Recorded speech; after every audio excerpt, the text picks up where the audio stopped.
So Yeah. today for Art Book Club, I'm going to be talking about Molly Bang's book. We'll take the cover off so it doesn't reflect. Picture this. And I started talking about this last week, but then we jumped to Grace Gardner, and I said I would do this week. I hadn't looked at this for a while, but I kept remembering that it was a really wonderful book that did kind of hijack your brain a little bit to think about the principles in art, the elements of art and how they work. And Molly Bang is a children's book illustrator. And I want to read, and I do have the slideshow to go along with this, but I was fascinated because she had been making what I would consider a decent living as a children's book writer and illustrator for quite some time. And I'm still not quite sure, this is the preface, but it reminded me of when I went back to teach myself color, which was 2008, when the American economy really plummeted. And people were really surprised that I was teaching myself color because they assumed I'd been a professional artist for so long that of course I knew about color. But in reality, I really didn't. I knew when it worked and I knew when it didn't work. So I just kept washing things off, scraping things off, and throwing things away and redoing things until it worked. But I couldn't do it intentionally. So this first paragraph was kind of fascinating to me. She writes, I was quite happily making my living as a writer and illustrator of children's books. One day, I was sketching objects around the house while an old friend, Leon Schimann, was visiting. Leon suggested I draw not just isolated objects, but whole views, whole pictures. The more I drew, the more I knew I was lost. As we looked at the sketches together and talked about them, Leon said, you really don't understand how pictures work, do you? No, I did not. But could I learn? And she goes on from there and she says, yes, she could learn. But here she was, a children's book illustrator. So I had to look again at her illustrations. And I actually made a trip home to New Jersey to pick up The Gray Lady and the Strawberry Snatcher, the children's book that I have. And I didn't check my list of things to do, so I did not bring it with me. And that, I wanted to show it as an example of how I thought she did know how pictures work. But a lot of her illustrations aren't dealing with whole compositions. And what I want to mention is that in illustrating children's books, the intention is not to keep your eye on the rectangle, where in composition, we're trying to make sure we don't throw the viewer out of the picture plane. But in a picture book, you want to force the energy to go off and down to the right to where you turn the page. Right. And I had to learn that when I wrote and illustrated The Collie of Castle Hill, because that was very different for me. I had not illustrated a picture book before, and you don't want it to be stagnant. You want whoever, the child or to turn the page. Yep. So I thought, okay, well, as I remember the illustrations in The Gray Lady and the Strawberry Snatcher, which has no words at all. It's great. It was one of my favorite illustrated children's books that I found for the kids when they were little. And I knew that Molly Bang had illustrated that. I didn't realize a lot of her other illustrations. So let me share my screen. So it goes through this, and this became a very popular book. She starts off, and I'll just kind of go through here. What she's doing is she is illustrating the story, Little Red Riding Hood. And as we know, Little Red Riding Hood goes to visit her grandmother, and she meets a wolf along the way. Okay, so she's off by herself. And so this triangle represents Little Red Riding Hood. And Molly goes through the book, finding shapes and colors and sizes that can represent the characters and the mood of what's going on in the story. And I found this a little fascinating because we were trying in the current challenge to color map our feelings and emotions. And I think you were experiencing similar things that I've been experiencing, where though I thought I was always connecting what I was doing artistically with my feelings, my mood, sort of trusting that it would come out, and it does somewhat come out, but somehow trying to color map a mood or a feeling. And I'm beginning to think that there's a nuance between those two things. Yeah, there is. Can be pretty challenging. And Very challenging, I'd say. yeah, to fight against our knowledge now, what we know about color schemes, because maybe our feelings and emotions don't fall neatly into different color schemes. In that same way, feelings and emotions can have a range of sensations. Sometimes maybe when we're feeling confused or chaotic, maybe it's because there's not harmony in what's going on emotionally, just like there may not be harmony in color in a piece of artwork, which is why sometimes art to reflect a feeling, a thought, needs to be disharmonic instead of harmonic.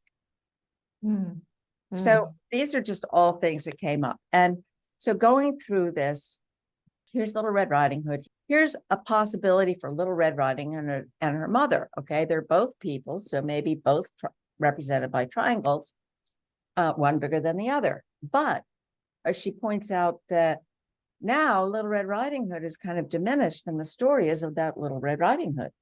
So is that a good idea? Well, let's try something else. So she goes, let's make the mother softer. And that helps a little bit because your attention is brought to sharp edges. But still, Little Red Riding Hood is a bit diminished. And that shows the difference in the two. So the next thing she does is she makes Little Red Riding Hood's mother purple. And that helps a lot more because red has that impact. So she's dealing with size of shape, the shape of the shape, and the color of the shape, which I thought was pretty cool. And then she's got this black shape is the basket. Yeah. So she goes on to the forest. How is she going to represent the forest? And she goes through this and this, and for different reasons, if you make a triangular like that, then it's the same shape as Little Red Riding Hood, and that's a problem. So she makes them kind of like that. And then she tries something different, and because she's trying to make it scary, like ominous. And this one didn't seem ominous enough to her.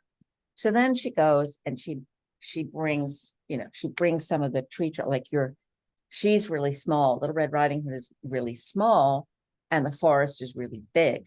So sometimes, like in the forest, when you're little, you look out and you see tree trunks. You don't see whole trees like that at all. So she makes the forest, and then she puts Little Red Riding Hood in the forest. But Little Red Riding Hood is pretty big in that forest, and it doesn't seem that scary. So she goes through and changes the sizes of Little Red Riding Hood. And then she makes the trees a little scarier by tipping them a little bit and making Little Red Riding Hood even smaller. She then brings in the wolf. Okay, so she makes the wolf big, she makes the wolf small. She says, is that scary enough? Well, she's playing around, she adds teeth, and that certainly does change it. Then she goes to the eye, and she tries to make the eye a different color or red like that. No, what about that? A triangle? And you can really see, like, it kind of looks crazy to have the eye the same shape and the size as Little Red Riding Hood. And look at the difference when it's this other shape. So these are kind of things that I recall noticing when I would be asked to judge an art exhibit. And the things like this that a lot of times we don't notice in our own work. You know, so we know what we're trying to say, we know what we're the shapes of things, and we don't realize the impact that it makes on a viewer who doesn't have all that information.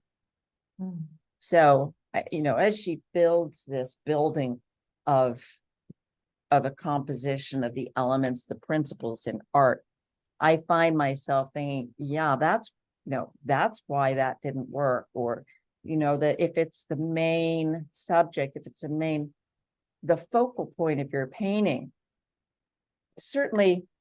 And the example is when I asked an artist what the focal, you know, what inspired her to paint what she did, because she was painting this scene, and she said, I just love the front door. It's a beautiful hand-carved front door of this house. But in the painting, you didn't see the front door at all because it was in the shadow of the porch and it was really small. What you saw was the house, the hard edges of the house, the hard edges of the trees behind, the stark contrast of the trees against the sky. You saw all of this and you didn't know where you were supposed to look. And the fact that it was the front door that I couldn't even see was mind-boggling. So in this case, like, why not just paint the beautiful wooden front door? You know, who cares about the trees behind the house? Who cares about the shape of the roof? Who cares about any of that? You know, if it's the door that was the inspiration. Okay, so now she's still trying to make it even scarier. What does she do? She puts a tongue on the wolf. And look at that. Look at the difference between that and that. Now, the next one, I'm curious to know how you feel about this. She decides it's still not scary, and she makes the background the purple color. And that invokes nighttime. For me, I find that a little scarier than this. Maybe because I love the nighttime and I love wandering around in the night. For some, I just do. So I don't know if it's my own experience. Which do you find more frightening? The white background, because there's more contrast. It's stark. That's what I felt. And mainly like the teeth and the tongue. Yeah. Those and the eye, they really, really grab my attention. Whereas here, because the value of the purple is somewhat close to the red, you know, too close to the red. It confuses it, doesn't it? Yes. There, I get that moment, the moment before something's going to happen. That, you know, like in a movie.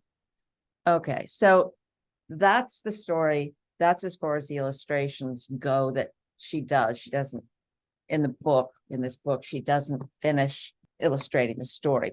And I think because she's made her point with what she's doing with sizes, with shapes, with the position of the shapes. And so then she goes into what are the principles of a picture. This one, I'm just going to read little excerpts and interrupt me anytime you want to add to whatever it is I'm saying. She uses some of the typical sayings, which I also thought was a pretty powerful way to make the point. It says the edges and corners of the picture are the edges and corners of the picture world. Just as the emotional effects of high and low placement on the page have their verbal equivalents, so do the edges and corners of pictures. He's cornered. She's in a tight corner. I had to sit in the corner. And edgy, on edge. my nerves are on edge, and she's pushing him over the edge, all mean the same things when they are expressed visually. The closer an object is to the edge or to the center, the greater the tension. It reminds me of a golf ball on a green. When it sits comfortably far from the hole, we just look at it as a white ball on the green. But the closer it gets to the hole, the more we want to push it over the edge and in. And that I just think is so true. This is interesting. Okay, artists seldom place their figures in the exact center of the page unless that figure is meant to be an object of meditation. Visual aids to meditation, whether they be tantric or Christian or non-specifically religious, tend to show the object of meditation in the center of the page so as to better enable the viewer to center the mind. Okay, and then it says, of course, a third invisible force we read into pictures is the force of movement and of life. We see some elements as moving and others as immobile, according to whether or not they are alive or move in reality. We imbue them with movement appropriate to the picture content, but what principles do they follow? Happily, we also imbue these creatures with wills of their own, like the viewers, and at this point, they are no longer subject to constricting principles. They may begin their movements on cue from the artist, but they move as the viewer wills them to. So it's that last sentence. They begin their movements on cue from the artist. So the artist creates the image, but they move as the viewer wills them to.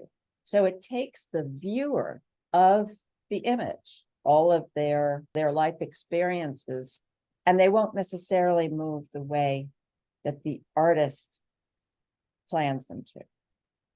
So sometimes we have to exaggerate what we're doing to call more attention to what we want the viewer to feel. When it's all centered like this, it's much easier for the viewer to go his or her own way, like we do in meditation. And that's not good or bad, it's just if you're trying to make a strong point, just like if you're inspired by the beautifully carved wooden door, make sure that we can see the beautiful carved wooden door. Yeah. Oh, okay. So this next one, I put that out of order. Okay. This is about the difference between background colors, the white or the black. And this is kind of interesting to me because some people prefer to, let's say on the internet, to have a black background for their images, and some prefer a white background. Some people for exhibitions will frame all their work in white, others will frame all their work in black. It says here, white or light backgrounds feel safer to us than dark backgrounds because we can see well during the day and only poorly at night. As a result of our inability to see in the dark, black often symbolizes the unknown and all our fears associated with the unknown, while white signifies brightness and hope. There are, however, exceptions to every rule, usually due to context. Two obvious exceptions here are that we would feel safer if we were escaping from some danger, quote, under cover of darkness, and we would feel terrified if we were deserted on a limitless expanse of ice. So again, it just gave me something to think about. Yeah. Okay, and this too about the black and white and the context in which the viewer is going to experience it. But at the same time, both black and white are non-colors, and both represent death. When Europeans mourn a person's death, they wear black. Mourners in India and Korea wear white. We say black as death, while we say milk white or snow white. But we also say dead white. It gets so complex. Yeah. So complex. It's frightening. I know. So we'll scoot through this a little bit more. Again, very, very different feelings, Mm, size. yeah. This one I found interesting. Okay, if the task is to sort these shapes, how would you sort these? Well, I would sort them into circles and triangles, but it could be into size, couldn't it? Okay. How would you sort those? Colors. Okay, so they're the exact same shapes, but instantly you Yeah. see them grouped together very differently. Yeah. Doesn't that happen in paintings? This is why I love working both abstractly and representationally, because when you work abstractly, you're really focusing on these things, the shapes, the sizes, the colors.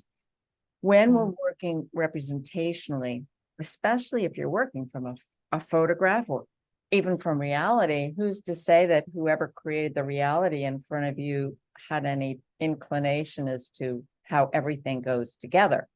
You know, you have to leave trees out or you have to put trees in. You have that artist's license. Yeah. But whatever we put out there, the viewer is going to respond to the cues. And in this case, even though there are 4 triangles and 3 circles, it's pretty much overall, you know, the biggest shape is triangle. So you're seeing them all, and the main difference between them is that one's circular and one's triangular. But it completely changes when you make some of them black and some of them red. It's really hard. Oh, I'm sorry, these are not the same positions. I was No, thinking the same positions. yeah. But you still have 3 and 4, but they've changed slightly, and the positioning of them has changed. But you're not even sorting them as triangles because there are more triangles and they're pretty much the same size. So you sort color-wise. What happens if we don't have enough variety in our painting? If we don't have the difference between large shapes and small shapes, it's kind of a crapshoot as to what's supposed to go together. But then we fall back on value, or we fall back on color, or we fall back on something, because if all the shapes are the same, we have no idea, shape, same size, we have no idea where to look. And the same thing happens if we have all the shapes the same shape. So I thought that really touched upon the importance of the differences. And here she's talking about chaos. Most of what I do seems to be based on chaos. Yeah, but isn't it wonderful to then sort through it to make some sense out of it? Okay, repetition and confusion, regularity and irregularity, order and disorder, are more difficult to talk about than the other elements because they involve patterns made by those other elements. Our eyes search for repetitive patterns which enable us to make sense out of what we see. And we just were talking about that in sorting the triangles and circles. We notice repetition amid confusion, and the opposite. We notice a break in a repetitive pattern. But how do these 2 sorts of patterns make us feel? My question is hampered by the idea of perfect regularity and perfect chaos. Some repetition gives us a sense of security in that we know what is coming next. We plant our hedges and beans in orderly rows and arrange our lives in largely repetitive schedules. Confusion is more frightening for most of us. We say we are disoriented, but perfect regularity, continual, relentless repetition is perhaps even more horrifying in its monotony than confusion is. It implies a cold, unfeeling, mechanical mind, whether human or inhuman. Such patterns do not exist in nature. There are too many forces working against each other. Either extreme is terrifying. I think of a remark made by the Japanese novelist Yunosuke Akutagawa, that for him, the worst hell would be an unending forest of cherry trees in full bloom. Life needs a mixture. Our feelings seem to be elicited by the proportion and perfection of regularity and irregularity, as well as by what shapes and colors are chosen. I love that one. That's really, yeah, I would need to read that.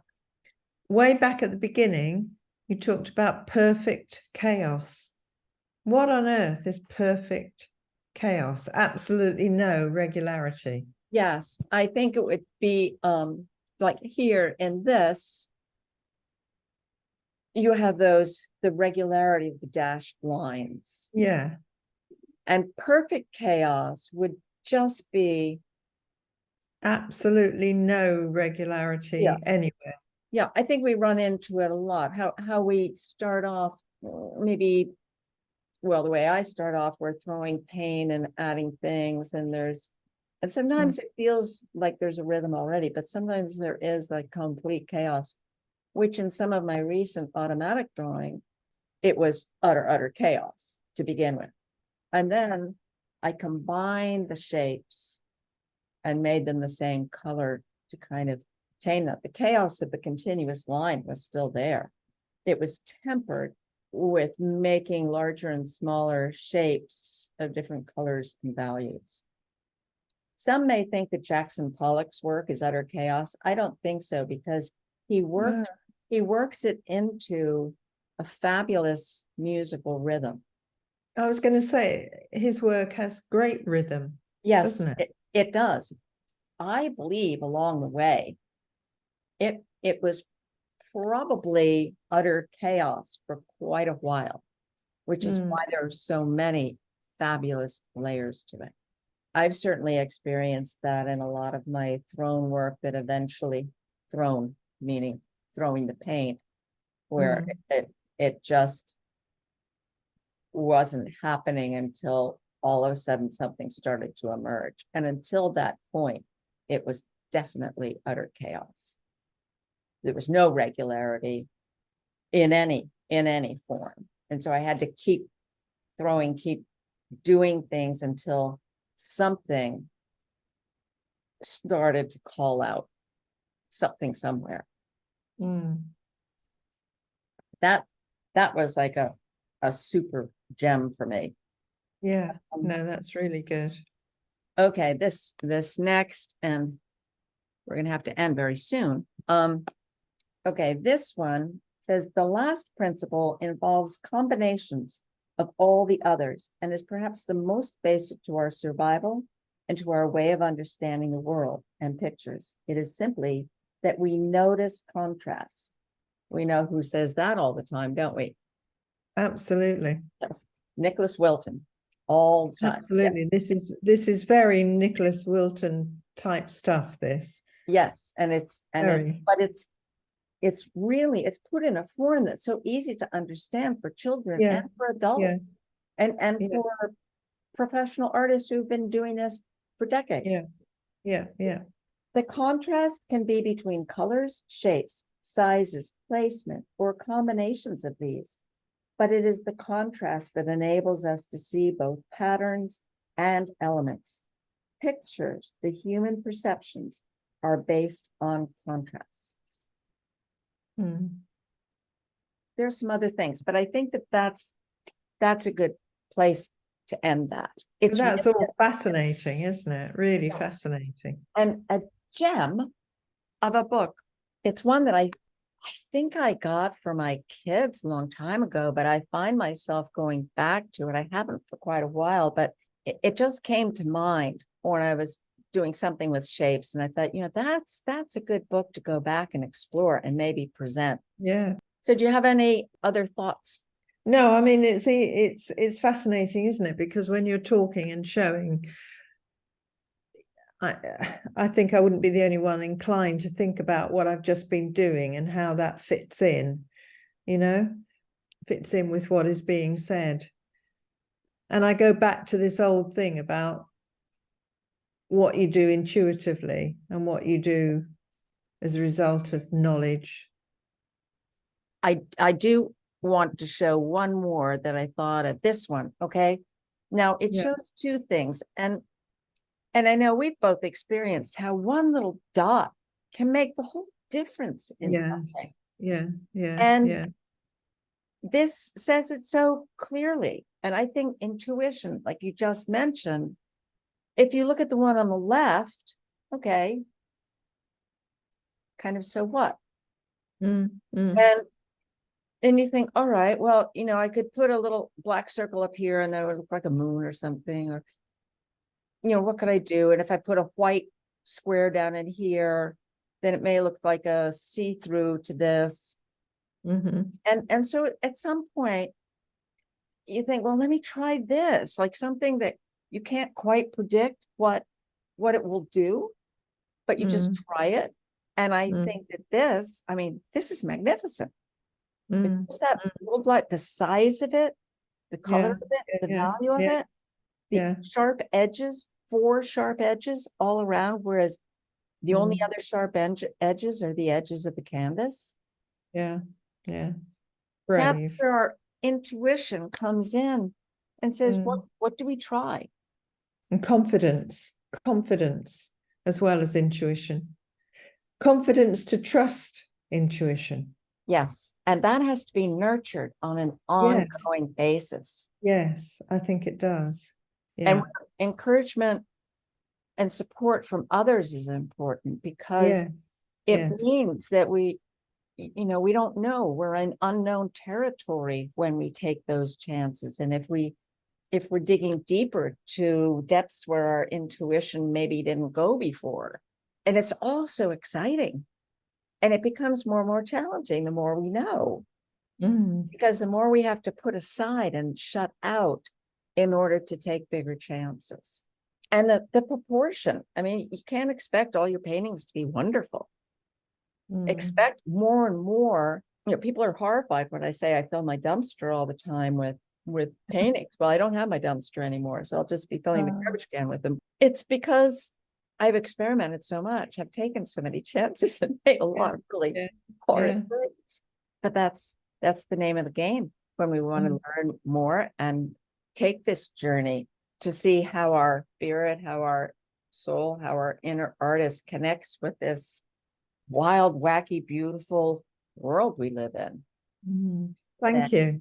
you're Thank welcome. you. I think that putting together these slides, it's helpful for me. It's easier than trying to hold my book up in Yeah. the front. So Yeah, no, it's good because it makes a good record as well.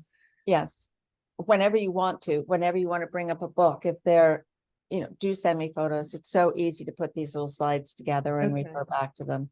And I think Okay. it's so much easier for everyone to see. I mean, I'm not being fanatical about trying to make the book flat or anything, but it's so much easier than holding it and talking and Yeah, yeah, yeah, yeah. forward and Yes. back. Okay, well, I'm going to scoot off because we're Okay, now because it's going to starting be story sketchbook time. story time. Yes, thank you very much, Jill, for joining, Okay. and Okay. see you in a few minutes. See you in a minute.